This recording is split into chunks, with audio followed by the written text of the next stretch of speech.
There were three major pediatricians, pediatric groups that had decided that they were going to be leaving the Mohawk Valley Health System, and they would be affiliated with Golisano Hospital in Syracuse.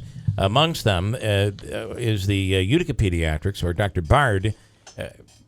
A letter was exposed over the weekend, a letter that the OD said they received anonymously that spoke of some real difficult issues, and the headline on the OD said, and it was a damning headline, said, children not safe at the ER, or local ER. That is a really difficult story to have to recover from. Immediately, the Mohawk Valley Health System announced that they would be having a press conference yesterday. That press conference was held. Here's Scott Para doing the introduction and talking about it. And the message that they sent out yesterday at the press conference is, your children are safe at either St. Eve's or St. Luke's in the ER. Listen to this. Organization. So we're here today really, from our perspective, to talk about two things. First is to assure the community that both of our emergency departments provide exceptional care under very complex conditions for both adult and pediatric patients. It is safe to bring your child to our emergency departments. Second is to discuss the article that appeared in yesterday's Observer Dispatch. And I must say that I felt that the headline kind of over-sensationalized the actual article, given the size of the typeface that was on it. Okay, so then if you want to pipe in on this, folks, 736-0186 is our phone number. Dr. Trevisani came out and specifically talked about some of the issues that the issues that were mentioned in these letters, those issues of concern from these pediatricians, they're saying those have been addressed, that has been taken care of, and that the only thing that hadn't been taken care of, the only thing left, is the fact that these pediatricians did not want to be on call on weekends and take care of patients that were not their patients. We have audio here from Dr. Trevisani. Listen to this. Many of the cases are found to have what we call standard of care was met, and we move on. Others, where there are questions, we refer on to a peer review process, a process that I think is very robust here. So what do we take out of this? And I heard this yesterday too, Scott Para seems, the comment that the headline was sensationalized kind of struck me. I don't know why that's something that struck me. They were quoting from the letter, right? Yeah. So the other thing is, I think it's important that he sends the message, because there is a growing perception that you shouldn't go to the hospital. He said, if you bring your kids here, they're safe. We're going to take care of them. I think that's a very important message to send. This is one of those stories where I think you got to do whatever you can to not let the story get out, because I think of stories when they say about a guy, he's in family court and somebody charges that he's sexually molesting bear with me for the comparison, but sexually molesting a child. Now, the guy is completely innocent, never has done anything, but in the heat of a divorce battle, somebody feeds something to the kid says something, turns out to be unfounded. Now, that guy lives with that stigma for the rest of his life. It's one of those stories you don't ever want out, because once it's out there, it's hard to get rid of. And to me, this is one of those type stories that once you get out and say, the story is out and saying that professionals and doctors are saying it's unsafe, it's a tough one to battle back. So I think the efforts have to be, do whatever you can to make sure this story never sees the day of light, resolve it before it goes public. And but it's too late for that. It's out. And unfortunately, the stigma will carry with this. And over time, it can be improved upon. But this is one this is a tough one to deal with for any business, including one like this, which is so essential to the area in healthcare. Carrie is on in Whitesboro. Our phone number is 736-0186. Carrie, you say your child has been impacted at the hospital. What's your situation? That is correct. My daughter was the child made reference to with Down syndrome that was improperly cared for. On Memorial Day, she was seen in St. Luke's ER after she failed outpatient therapy. She was having difficulty breathing, chest pains, so she was brought into the ER to be seen. Keeping in mind, she had just been admitted in January to St. Luke's for about a week's period with pneumonia. Okay. And had been shipped from their facility to Golisano with new onset diabetes as well. So she's got many things going on. So when we had approached the triage area with the nurse's aide that was there, she attempted to obtain my daughter's temperature, and I had informed her with Down syndrome, they have a thicker tongue. So trying to obtain their temperature orally is normally inaccurate. So Okay. I let her know that I normally do it tympanically. Yeah. She completely disregarded what I said, obtained a temperature which read normal, despite the fact that my daughter was profusely sweating, marked it as such, and moved on. So when I exited the area to wait to be seen by the triage nurse, I had my own medical bag with all of my daughter's items in it and obtained a temperature which was 101.6. A little different from the 97.6, which was, I believe, what they were reading and documenting. And that's what you took that temperature. Correct. I'm a nurse as well. Okay. So all right. I You're a nurse Oh, and I'm she a didn't nurse, listen to yes. you. Mm. So Okay. then we were brought into the triage area with the nurse, and he was obtaining, why is she here? Told him why she was there, that she had been seen as outpatient, new diagnosis of asthma, new diagnosis of the diabetes, at which time the triage, I don't know if she was a nurse practitioner, physician, whoever, came out, listened to her lungs, identified that she had concerns for pneumonia, and immediately ordered chest x-rays and lab work to be done. Then we were placed back out in the waiting room. So then we were eventually called in by the physician, to go to the back. He spent maybe in 8 or 9 hours, he ended up at the ER, I think maybe 5 minutes with my daughter total. They didn't ask much about history, but I didn't think really much about that because, as I said, she had just been in their hospital for a week prior to. So you're implying that should have been something that was in the system. Absolutely. Yeah. I mean, she was just there. Everything was just obtained. And I'll just read through real quick my daughter's situation. She was born premature with Down syndrome. She was born with what's called duodenal atresia, which is an intestinal issue that she had to have surgery at 2 days old. Feeding tube, first year of life. 3 of her valves in her heart were opened. She had to have open heart surgery at 7 months old. She's had ear tubes in and out. She's had an appendectomy, tonsillectomy, adenoidectomy.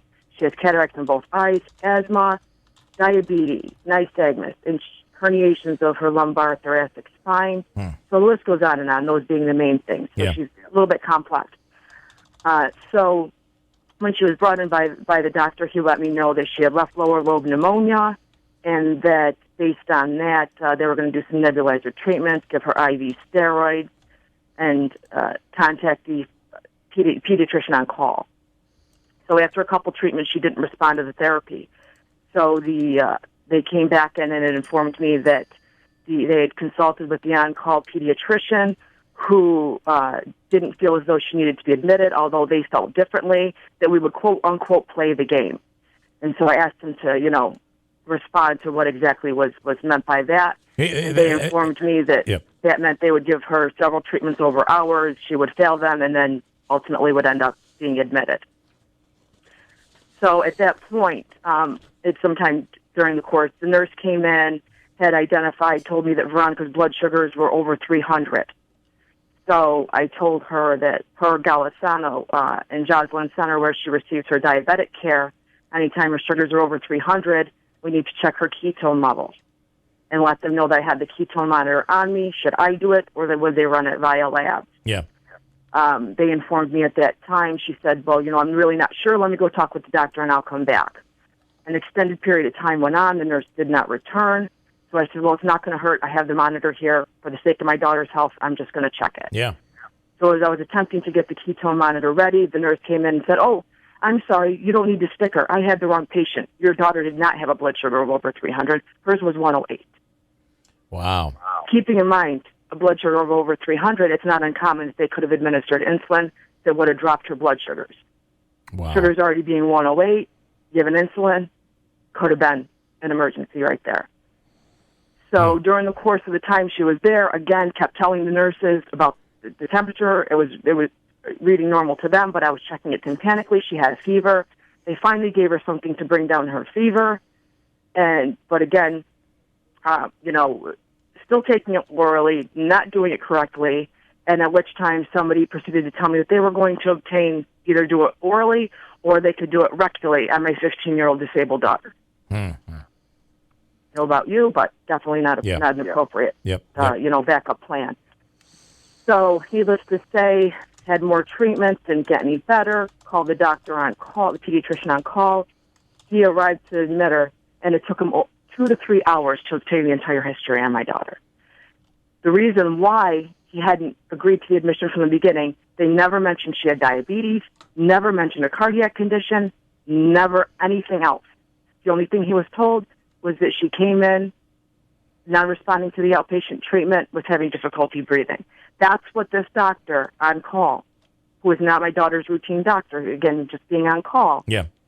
That's what the information he had in front of him to make the medical decision on what was in the best interest of my daughter. That was all he had. And this is, and what you're basically saying is that being the fact that you were there prior, a few months prior, that information should have just automatically been a part of your daughter's history there at the hospital. Absolutely. And then they played we didn't know she was diabetic. Well, number one, when I saw the triage nurse, when I first had arrived there, I identified the new factors that had been founded since that admission, which had been the asthma and the diabetes. They were told then. Then the whole ketone monitoring incident. So they can't say they didn't know that she was diabetic. That's a blatant lie. How did you feel by the response from the hospital yesterday? Well, I can tell you right now, this is the first unfortunate incident we've had with our daughter. She was almost sent home one time with appendicitis. He told us that it was normal readings. I let them know that she was vomiting up. She was vomiting everything up, and because of her cardiac, I was concerned for dehydration. So again, the pediatrician that was on call was her pediatrician who knew Veronica's history in and out. So she made that decision to say, you know what? Looks like she's getting dehydrated. Let's keep her for hydration therapy. It wasn't until the next day upon reread that it was identified that she had appendicitis and had her appendix removed. So she could have been at home in that emergency. There was another time where Veronica was having some back pain. They'd done x-rays outpatient, found nothing. Was ongoing. Doctor told us to go to the ER for further care. They refused to do an MRI. About 10 hours later, finally did one, and told us everything was good to go. We could leave the facility. That was a Friday night going into a Saturday morning, and at which time I got a call Monday morning from our pediatrician's office, and my daughter was emergently referred to Syracuse neurosurgery because all those herniations in her spine were found. But they told me everything was fine. Those are 3 situations just with my one daughter alone where we've had very poor care there. As far as them saying that they handle situations, each one of these situations has been brought to the attention of administration, the nurse on duty, the managers during certain situations. I've called them down personally to the ER when there's been issues. It's always what I refer to as the bobblehead effect. They just nod and, appease and tell you what you want to hear, and I'll get back to you. So I'm still waiting years. No one's ever gotten back to me, and I've taken it even to the administrative level. So I don't appreciate the fact that they're misleading. And, right now this is about our pediatric patients, but people have to understand who don't have kids. This isn't just about the care the kids are receiving. Adults are getting this care as well, or lack thereof it, and that's a concern. As a nurse, do you feel you were treated differently because you were a nurse in the ER? I don't feel necessarily that I'm felt differently. Unfortunately, I think sometimes because of the fact of... You're the squeaky wheel here. Well, Veronica went many years where she was very healthy, and now all of a sudden she is having a lot of health issues. So unfortunately, we are having to frequent there. However, we always do the proper steps. We do outpatient. We do the right thing. But I think sometimes the staff just gets used to, here we go again. So here again. And I think because I'm so regimented about knowing how things should be done and how they're being done, and I have no problem addressing it when it's being done wrong. You unfortunately wonder sometimes if you get that label that here she comes again. Right, back to as I said, the squeaky wheel. You're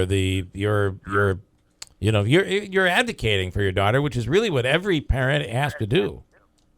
I would assume. And I don't think that it's fair that we're going to be in the position where you're going to have kids that are ill. I mean, if you're going to the ER, think that it's an emergent condition. So now you're telling people to put their kids in the car and travel an hour or call an ambulance every time they need care because St. Luke's refuses to address the real issues at hand. Can I ask you, does your daughter have a pediatrician, and why do you not call the pediatrician instead of going to the emergency room? My daughter does have a pediatrician, and actually the pediatrician office is always contacted prior to. including the most recent situation, as well as when she was admitted in January. She was on medication. She had been seen. She was being treated. But unfortunately, because she is so medically complex, lots of times the outpatient treatments aren't sufficient enough. So we always do try that. There's never been a time when we haven't called the pediatrician first, because I want the people that know her to see her and be the ones to treat her. But oftentimes, a pediatrician in your case is going to say you got to go to the ER. Correct. And that direction has always come from the doctor's office. All right. One of the story, of course, is this issue on the hospital. The press conference came yesterday. Over the weekend, a scathing editorial or a scathing story that appeared in the Utica Observer-Dispatch. One of the cases involved. This is the mother of one of the cases. Carrie is from Whitesboro. Andrew, what's your question here? So I just want to get back to the wait times for a second. Is that now, when you're waiting, is it because there's a lot of people in there, or is it because you feel maybe they're understaffed and they're just not getting to you? Is it always consistently a problem? I'm not sure that's a fair question that she'd be able to assess whether it's a staffing issue. But, well, no, I'm just saying if there's not a lot of people in the waiting room and she's waiting. All right. Well, hours, what type of time wait time are we talking about? And is it packed in there? What's the circumstance? What's the scenario? I have to say, it's kind of sad that even though she had the experience that she had, believe it or not, which I just described in Memorial Day, that was one of the better treatments we've seen. So it was kind of bittersweet for me, because in all reality, I was impressed that from the time of the triage, they had the doctor right there saying, okay, this is why she's here. Let's get the chest x-ray ran. Let's get the blood work done so we can know what's going on here. So that part, I have to give applause to St. Luke's. It looks like they have made some improvements there, so I will give them that. However, once you get back in the other room, I mean, like I said, she was there 8 or 9 hours before they decided to admit her, and only 5 minutes with the physician. He never once came back in that room to check on things. Right. And the your confusion over the sugar levels and that sort of thing, that's not your confusion, but their confusion over that. That certainly is concerning. Correct. Yeah. And I mean, you have a parent. The parents know their children. I'm telling you that this is how you need to obtain her temperature. Yeah. Not because I'm trying to be overpowering or anything like that, but because that's the way that it needs to get done to be done correctly. Yeah. If you're getting a temperature of 97 and this person's profusely sweating, that should be a sign to you. And, even as far as their documentation, when the on-call pediatrician came in, he said, nowhere did they mention that she had a fever. And I said, okay, then why did they give her medication to bring it down? And I had showed him my thermometer. It holds the reading. So they could see when I had done it and when I had obtained it. Yeah. Just factors like that alone are enough to justify whether it's necessary for an inpatient admission or is it something that can be treated as outpatient. All those details are crucial in making those decisions. What do you, obviously you're coming forward here, is what do you want to see come out of? Obviously we want a hospital that is safe, an ER that is safe. What are your goals here? What do you want to see? I want to be able to bring my daughter to the closest facility when there's an emergent condition and not worry that her she's not going to be properly treated. Realistically, obviously, as you can tell, I'm an extreme advocate for my daughter as well as my husband is as well. So we're on top of things. But what about that parent who doesn't know anything about the medical field? What about that parent that maybe is going to make that decision and say, well, I'm being told to bring my kid to Syracuse. Maybe they're not stable enough for that hour-long drive. Yeah. Who's going to be accountable for that? Mm-hmm. I don't think that it's fair to put us in this position. And to me, most families don't just have one child. They have multiple. So when you have a child in the hospital locally, it's difficult enough, let alone then you add travel onto it. Mm-hmm. There's a lot of different components to this. And once again, St. Luke's wants to turn a blind eye to it. To me, if they're saying they address all the issues that come forward, I'm begging people. I don't care if it was 2-3 years ago. Everyone needs to put their situations in writing. Child, adult, parent, whoever. Clearly they're saying that they're addressing them and that they do that. So, put their money where their mouth is. Because they have never contacted me back and or made me feel as though there's been any type of resolution to any of the experiences we've had. So you're saying that no matter what the condition is, as opposed to going home and complaining to family or friends, put it in writing, send it. That's the only thing that's going to make things better. Correct. Because the administration as well as the board members. Okay. All right. I wrote a letter and put everything in details about what's occurred, and I hand-delivered to St. Luke's Hospital, to their administrative office, a copy personally addressed with each board member, How long? each administrator. And you're saying you didn't get a response? Well, in all fairness, that was actually yesterday morning was when Okay, I all right. had brought it, and then all of a sudden, all this other stuff started coming out. Now, So, certainly the you know what has hit the fan here. This is really quite the disturbing story. All right, Carrie, thanks for sharing your story, and good luck with your daughter. I appreciate your time. Thank you. All right, Carrie in Whitesboro. Quick break at WIBX.